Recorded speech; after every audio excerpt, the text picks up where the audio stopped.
வணக்கம் நண்பர்களே. காலை எழுந்தவுடன் கணக்கு 145வது நாளுக்கான விடைகளை இந்த வீடியோவில் பார்க்கலாம். இதில் நம்ம கொஷின்ஸ் எந்த டைப்லேருந்து கொடுத்துருந்தோம் அப்படின்னா ஏஜ் ப்ராப்ளம் வயது கணக்குகள்லேருந்து கொடுத்துருந்தோம். இதில் பாருங்கள் 721 தாரணியின் வயது ராணியின் வயதிலிருந்து 3 குறைவு. ராணியின் வயது 18 எனில் ராணி மற்றும் தாரணியின் வயது விகிதம் யாது?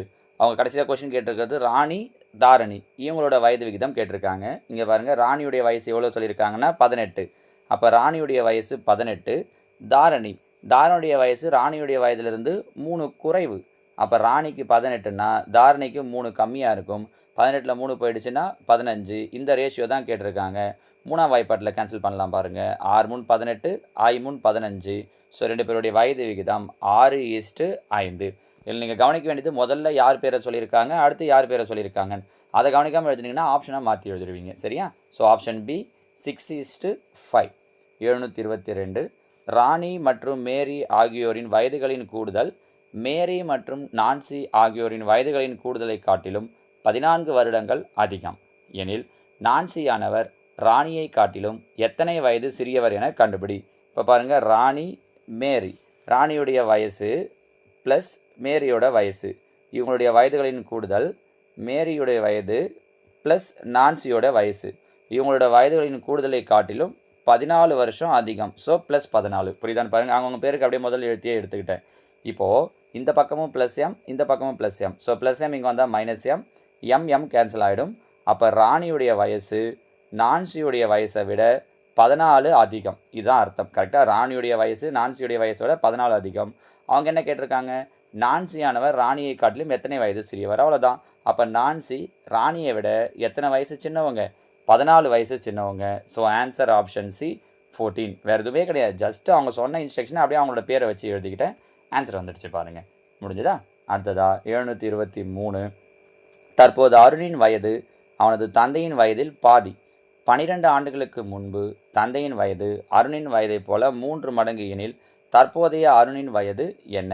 இதை 2 விதமாக போடலாம். மெத்தடாகவும் சரி, ஆப்ஷன்லேருந்தும் போடலாம். நான் முதல்ல உங்களுக்கு ஆப்ஷன்லேருந்து சொல்லிடுறேன். அடுத்ததாக எப்படி மெத்தடாக போடுறது அப்படிங்கிறதையும் சொல்கிறேன். தற்போது அருணின் வயது அவனது தந்தையின் வயதில் பாதி. கடைசியாக கேட்டிருக்கிறது அருணோட வயசு தான். அப்போ கொடுத்துருக்கிறது எல்லாம் அருணுடைய வயசு. இப்போ அருணுக்கு 24னா அவங்க அப்பாவுக்கு என்னவாகும்? 48. ஏன்னா அப்பாவோட வயசில் பாதி. இது ஒவ்வொன்றையும் அது மாதிரி எழுதலாம். முதல்ல ஒவ்வொன்றா பார்த்துட்டு வருவோம். 12 ஆண்டுகளுக்கு முன்பு, அப்போ 12 வருஷத்துக்கு முன்னாடி. இப்போ அருணுக்கு 24னா 12 வருஷத்துக்கு முன்னாடி 12 வயசு. இப்போ அவங்க அப்பாவுக்கு 48னா 12 வருஷத்துக்கு முன்னாடி 36. அப்போ எத்தனை மடங்காக இருந்துச்சுன்னு சொல்கிறாங்க அப்படின்னா 3 மடங்கா. இங்கே பாருங்கள், 12 36 கரெக்டாக வருது. ஸோ முடிஞ்சிச்சு. நம்ம அடுத்த ஆப்ஷனுக்கு போக வேண்டிய அவசியமே இல்லாமல் அவங்க சொன்ன ஸ்டேட்மெண்ட் ஃபஸ்ட்டு ஆப்ஷன்லேயே ஆன்சர் முடிஞ்சிச்சு. So answer option A 24. ஒருவேளை இந்த 3 மடங்காக வரலன்னா நீங்கள் அடுத்தடுத்த ஆப்ஷனை எடுத்துருக்கணும். சரிங்களா? இது ஒரு டைப். இப்படி இல்லாமல் மெத்தடாக போட்டு போடணும். ஏன்னா சில நேரங்களில் அவங்க வேறு ஏதாவது இருந்து அருணுக்கு 5 வருஷம் கழிச்சு என்ன வயசு, 10 வருஷம் கழிச்சு, இல்லை பெருக்கு தொகை அப்படி இப்படிலாம் கேட்டாங்க அப்படின்னா அந்த மாதிரி நேரங்களில் மெத்தடு தான் யூஸ் ஆகும். இதில் பாருங்கள், அருணின் வயது அவனது தந்தையின் வயதில் பாதின்னு கொடுத்துருக்காங்க. இது அருண், இது அவங்களோட அப்பா. அப்பாவுக்கு 2 வயசுன்னா அருணுக்கு 1 வயசு. 1:2 பாதிங்கிறதால. கரெக்டாக? 12 ஆண்டுகளுக்கு முன்பு 12 இயர்ஸ் பிஃபோர், 12 வருஷத்துக்கு முன்னாடி அருணின் வயதை போல் 3 மடங்கு. அப்போ அருணுக்கு 1னா அப்பாவுக்கு 3. மைனஸ் பண்ணால் இங்கே 0, இங்கே 1, ரெண்டும் வேறு நம்பர் வருது. அப்போ இங்கே சைடில் மைனஸ் பண்ணால் 2ல் 1 போயிடுச்சுன்னா 1, 3ல் 1 போயிடுச்சுன்னா 2. கிராஸ் மல்டிப்ளை, இந்த 2 இங்கே, இந்த 1 இங்கேன்னு கொண்டு வரோம். அப்போ O2 2, E2 4, இந்த 1 இங்கே கொண்டு வந்தோம்னா O1 1, மூ1 3. இப்போ டிஃப்ரென்ஸ் பார்த்தோம் அப்படின்னா சேமாக வந்துடுது. இது 12 வருஷத்துக்கு முன்னாடி. அப்போ சேமாக வருது அப்படின்னும் போது இப்போ நம்ம பெருக்கலாம். அவங்க கேட்டிருக்கிறது அருணின் தற்போதைய வயது. இதுதான் தற்போதைய வயது. ஃபஸ்ட்டு இருக்கிறது தான் அருண். அப்போ 12யும் 2யும் பெருக்கிறோம். 12 24. முடிஞ்சிச்சு பாருங்கள். அருணுடைய வயது 24. ஸோ இந்த மெத்தடு தெரிஞ்சிடுச்சு அப்படின்னா அவங்க இதில் என்ன விதமான கொஷின்ஸ் கேட்டாலும் ஆன்சர் சொல்ல முடியும். முதல்ல நம்ம ஆப்ஷன் எது சொன்னது வந்து பர்டிகுலராக இந்த கொஷினுக்கு யூஸ் ஆகிறது. ஆனால் இந்த மெத்தட் அப்படிங்கிறது அவங்க எந்த கேள்வி கேட்டாலும் ஆன்சர் சொல்கிறதுக்கு. நம்ம இதை டைப் வைஸாக பிரித்து ஆல்ரெடி ஏஜ் ப்ராப்ளம் போட்டிருக்கோம். குரூப்லேயும் நம்மளுடைய வாட்ஸ்அப் குரூப்லேயும் அதுக்கான வீடியோ லிங்கை கொடுத்துருக்கேன். கீழே டிஸ்கிரிப்ஷன்லேயும் நேற்றுக்கு நம்ம லிங்க் கொடுத்துருந்தோம் பாருங்கள். அதை பார்த்தீங்க அப்படின்னா எல்லா மெத்தட்லையுமே போட்டுறதுக்கு உங்களுக்கு ஈஸியாக இருக்கும். சரியா? அடுத்ததாக கேள்வி எண் 724 10 ஆண்டுகளுக்கு முன்னர் எக்ஸ் ஒய் ஆகியோரின் வயது விகிதம் 3:1. அவர்களின் தற்போதைய வயது விகிதம் 2:1 எனில் அவர்களின் தற்போதைய வயது வருடங்களில். இப்போ இதுவும் பாருங்கள் 2 விதமாகவே போடலாம். நான் ஆப்ஷன் வந்து சொல்கிறேன். தற்போதைய வயது தான் கேட்டிருக்காங்க. தற்போதைய வயது விகிதம் என்ன சொல்லியிருக்காங்கன்னா 2:1. அதாவது 1 மடங்குன்னா எக்ஸ் வந்து 2 மடங்கு. 20 × 2 40, 10 × 2 20, 5 2 30, 32 60. இது எல்லா இடத்துலையும் கரெக்டாக இருக்குது. 10 ஆண்டுகளுக்கு முன்னர், இப்போ ஃபஸ்ட் ஆப்ஷன் எடுத்துக்கலாமே. 10 வருஷத்துக்கு முன்னாடி இங்கே என்ன இருக்கும்? 30. இவங்களுக்கு என்ன வயசு இருக்கும்? 10. அப்போ ரேஷியோ என்னவாக இருக்கணும்? 3:1. பாருங்கள், கேன்சல் பண்ணால் 3:1 கரெக்டாக வருது. அப்போ இதுதான் ஆன்சர், முடிஞ்சிச்சு. இப்படியே முடிச்சிடலாம். வேணால் மற்றதை செக் பண்ணி பாருங்கள், அப்படி வராது. 10 வருஷத்துக்கு முன்னாடினா இங்கே 10 வயசு, 10ல் 10 போயிடுச்சுன்னா 0. நேற்று சொல்லும் போதே சொன்னோம் 0 வயசுன்னு ஒன்று கிடையாது, அதனால் இது கிடையாது. 10 வருஷத்துக்கு முன்னாடினா இங்கே 20, 10 வருஷத்துக்கு முன்னாடினா இங்கே 5. 5 20, 4ஆல் பெருக்கிற மாதிரி தான் இருக்குது. அவங்க சொல்லியிருக்கிறது 3ஆல், 3:1. கேன்சல் பண்ணிங்கன்னா 4:1ன்னு கிடைக்கும். இது கிடையாது. அதே மாதிரி இதையும் ட்ரை பண்ணி பாருங்கள், இதுவும் வராது. சரிங்களா? ஸோ ஆப்ஷன் ஏ தான் இதற்குண்டான ஆன்சர். நம்ம புரிஞ்சுக்க முடியுதா? ரொம்ப சிம்பிளாக ஆப்ஷன் வந்து சொல்லலாம். இல்லை சார், எனக்கு அப்படிலாம் வேண்டாம், நான் இதை விட மெத்தடாக போட்டு ஈஸியாக சொல்லிடுவேன் அப்படின்னா, நம்ம அதுக்கும் ஆல்ரெடி நடத்தியிருக்கோம். இந்த கொஷினுக்கும் நான் சொல்கிறேன் பாருங்கள் எப்படி போடுறதுன்ட்டு. 3:1ங்கிறது 10 வருஷத்துக்கு முன்னாடி, கரெக்டாக? நம்ம இப்போலேருந்து எடுத்துக்கலாம். இப்போ ரேஷியோ என்ன அப்படின்னா 2:1. 10 வருஷத்துக்கு முன்னாடி ரேஷியோ என்ன அப்படின்னா 3:1. டிஃப்ரென்ஸ் பார்க்குறேன். 3ல் 2 போயிடுச்சுன்னா 1, 1ல் 1 போயிடுச்சுன்னா 0. சேமாக வரல. அப்போது 2ல் 1 போயிடுச்சுன்னா 1, 3ல் 1 போயிடுச்சுன்னா 2. குறுக்கு பெருக்கல். 2 4, 1 2. அடுத்தது இந்த 1 இங்கே 1 3 3, 1 1. இது வந்து 10 வருஷத்துக்கு முன்னாடி. 4ல் 3 போயிடுச்சுன்னா 1, 2ல் 1 போயிடுச்சுன்னா 1. கரெக்டாக வருது பாருங்கள். அப்போ இதுதான் இப்போ வயசு இல்லையா? அப்போ இந்த 10 கொண்டு வந்து பெருக்குனிங்கன்னா 4 பைத்து 40, 10 கொண்டு வந்து பெருக்கணுன்னா 20. அப்போ இப்போ அவங்களுடைய வயசு என்னென்னா 40,20.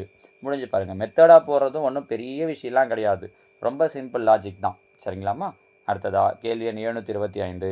தந்தை மற்றும் மகனின் வயதின் கூட்டுத்தொகை மொத்தம் 50 ஆண்டுகள். 6 வருடத்திற்கு முன்பு இவர்கள் இருவரின் வயதின் பெருக்குத் தொகையானது அச்சமயத்தில் தந்தை வயதின் 2 மடங்காக உள்ளது. தற்போது தந்தை மற்றும் மகனின் வயது. இதுக்கு உங்களுக்கு ஆப்ஷன் வந்து போடுறது தான் பெட்டர். வயது 2 பேரோட வயசோட கூடுதல் 50ன்னு சொல்லியிருக்காங்க. 40 10 கூட்டினா 50, 41 1 9 50, 38 ஒரு 12 50, 42 ஒரு 8 50. எல்லாமே 50 வருது. அப்போ இந்த ஸ்டேட்மெண்ட்டை வச்சு எதுவும் பண்ண முடியாது. அடுத்தது வருவோம். 6 வருடத்திற்கு முன்பு, ஆப்ஷன் ஏவை எடுத்துக்கலாமே.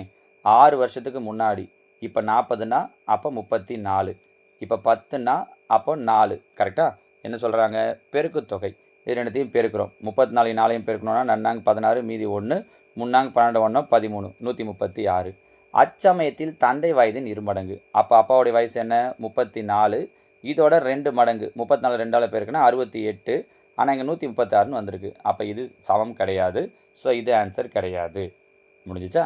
இங்கே வருவோம். ஆப்ஷன் பி எடுப்போம். 6 வருஷத்துக்கு முன்னாடி. இப்போ 41னா 6 வருஷத்துக்கு முன்னாடி 35. இப்போ 9னா 6 வருஷத்துக்கு முன்னாடி 3.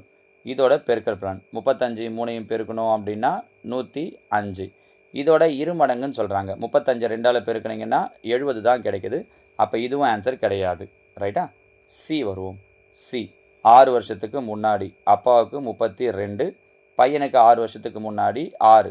32ஐயும் 6ஐயும் பெருக்கிறோம். நீங்கள் அப்படியே யோசிக்கலாம். இங்கே 32 6ஐயும் பெருக்குனா வர ஆன்சரும், இதை டபுள் மடங்குனா 32ஐயும் 2ஐயும் பெருக்கணும்னு அர்த்தம். இது 6ஆல் பெருக்கணும், இது 2ஆல் பெருக்கணும். எப்படி ரெண்டும் சேமாக இருக்கும்? அதே நம்பர் 6ஆலையும் 2ஆலையும் பெருக்கிறப்ப. அப்போ இதுவும் கிடையாது. ஸோ இதுவும் ஆன்சர் இல்லை. கண்டிப்பாக ஆன்சர் என்னவாக தான் இருக்கும்னா 42 தான். ஆப்ஷன் டி அதான் இருக்கும். யோசிச்சு பாருங்கள். 42ல் 6 போயிடுச்சுன்னா 36, 8ல் 6 போயிடுச்சுன்னா 2. அப்போ அவங்களுடைய பெருக்குத்தொகை 36 2ஐயும் பெருக்குனா 72. 2 மடங்கு 36 2ஆல் பெருக்கினாலும் 72. முடிஞ்சிச்சு. சரிங்களா? இது என்ன ஐடியாவுக்கு இன்னொன்று வரலாம் அப்படின்னா, பெருக்குத்தொகைன்னு சொல்லியிருக்கிறதால 2 மடங்குன்னு சொல்லியிருக்கிறதால இது ரெண்டுத்தையும் யோசிக்கிறப்ப எங்கே 2 வருது, எந்த நம்பர்லேருந்து 6 மைனஸ் பண்ணால் 2 வருதுன்னு பார்த்தும் சூஸ் பண்ணலாம். ஆனால் அந்தளவுக்கு அப்போ நம்ம யோசிக்க மாட்டோம். ஒவ்வொன்றா தான் போட்டு பார்க்கணும்னு நினைப்போம். அதுதான் உங்களுக்கு மெத்தடாக நான் மொத்தத்தையுமே போட்டு காட்டியிருக்கேன். ரொம்ப சிம்பிளாக இந்த மாதிரி ஆப்ஷன் இதே சொல்லலாம் பாருங்கள். இதை இன்னும் மெத்தடாக போகணுன்னா எக்ஸ் ஒய்லாம் வச்சு போடணும். உங்களுக்கு அதை விட இதுதான் ஈஸி. நம்ம புரிஞ்சுக்க முடியுங்களாமா? இவ்வளோதாம்மா நேற்று கேட்டிருந்த ஏஜ் ப்ராப்ளம்ஸில் சொல்லியிருந்த 5 கேள்விகளுக்கான விடைகள். இப்போ ஓரளவுக்கு ஏஜ் ப்ராப்ளம் தெளிவாகிட்டு இருப்பீங்கன்னு நினைக்கிறேன். ஏன்னா ஏற்கனவே நம்ம ஒரு டைப் வைஸாக ஒரு 10-15 கொஷின்ஸ் பார்த்துருக்கோம். இந்த 2 நாளில் திரும்ப ஒரு 10 கொஷின் பார்த்துருக்கோம். ஸோ ஏஜ் ப்ராப்ளம் ஓரளவுக்கு தெளிவாகிட்டு இருப்பீங்க. அடுத்ததாக காலை எழுந்தவுடன் கணக்கு 146வது நாள். இன்றைக்கும் நாளைக்கும் நம்ம என்ன டாப்பிக்லேருந்து கொஷின்ஸ் கொடுத்துருக்கோம் அப்படின்னு பார்த்தீங்கன்னா, டைம் அண்ட் ஒர்க். நேரம் மற்றும் வேலை அதிலிருந்து ஒரு 5 கேள்விகள் கொடுத்துருக்கோம். இதுவும் நம்ம ஆல்ரெடி வீடியோ போட்டிருக்கோம், டெஸ்ட்டு கொடுத்துருக்கோம். 2023 கேட்ட எல்லா கொஷின்ஸையும் ரிவைஸ் பண்ணி பார்த்துருக்கோம். சரிங்களா? நான் அதோட பிளேலிஸ்ட்டையும் கீழே கொடுக்குறேன். டைப் வைஸாகவும் சொல்லியிருக்கோம். அதெல்லாம் பார்த்தீங்கன்னாலும் ஐடியா தெரிஞ்சிடும். ஓகே பாருங்கள், 726 ஏ என்பவர் ஒரு வேலையை 20 நாட்களிலும் பி என்பவர் அதே வேலையை 30 நாட்களிலும் செய்து முடிப்பார்கள். அவ்விருவரும் சேர்ந்து அவ்வேலையை செய்து முடிக்க எத்தனை நாட்கள் ஆகும்? இதெல்லாம் நீங்கள் கொஷின் எழுதி நோட்டில் போட்டு வைக்கிறீங்க அப்படின்னா கூட பின்னாடி ரிவிஷன் பண்ணுறதுக்கு உங்களுக்கு ஈஸியாக இருக்கும். 727 ஒரு ஆண் ஒரு வேலையை தனியாக 3 நாட்களில் முடிப்பார். அதே வேலையை ஒரு பெண் தனியாக 9 நாட்களில் முடிப்பார். அதே வேலையை இருவரும் இணைந்து எத்தனை நாட்களில் முடிப்பார்கள்? கேள்வி எண் 728 ஒரு வேலையை ஏ மற்றும் பி ஆகிய இருவரும் சேர்ந்து 12 நாட்களில் முடிப்பர். ஏ மட்டும் அவ்வேலையை தனியாக 20 நாட்களில் முடிப்பார் எனில் பி மட்டும் தனியாக அந்த வேலையை எத்தனை நாட்களில் முடிப்பார்? 729 எக்ஸ் ஒரு வேலையை 18 நாட்களிலும் ஒய் அதை 24 நாட்களிலும் செய்து முடிப்பார். இருவரும் சேர்ந்து அவ்வேலையை செய்து ரூபாய் 42,000 ஈட்டினால் ஒய்க்கு கிடைக்கும் தொகை எவ்வளவு? அடுத்ததா 730 ஏ மற்றும் பி ஆகியவர்கள் சேர்ந்து ஒரு வேலையை 7 நாட்களில் முடிக்கின்றனர். ஏ என்பவர் பியை விட 1.25 மடங்கு விரைவாக முடிப்பார் எனில் அதே வேலையை ஏ தனியாக எத்தனை நாட்களில் முடிப்பார்? சரிங்களாம்மா? இந்த 5 கேள்விகளுக்கு உண்டான உங்களோட விடைகளை கீழே கமெண்டில் சொல்லுங்கள். நாளைக்கு நான் உங்களுக்கு இதுக்கான ஆன்சர்ஸை சொல்கிறேன். ஓகேவா? தேங்க்யூ.